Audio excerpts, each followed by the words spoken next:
Here's how to create a tournament on chess.com. Log into your chess.com account on a desktop browser. On the left navigation menu, hover over Play and a secondary menu will slide out. Click Tournaments to open the Tournament Hub.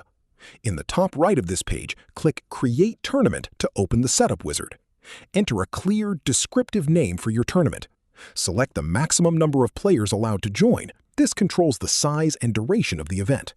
Configure the additional settings, including the game variant, time control, such as Blitz, Rapid, or Bullet, any rating requirements, and the start date and time.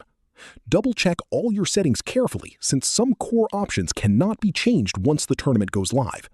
When you are satisfied, click the green Create button at the bottom. Your tournament is now scheduled and visible in the upcoming tournaments list. Share the link with friends or your club to boost participation. If this helped you out, hit that subscribe button for more straight-to-the-point tutorials on Step by Click.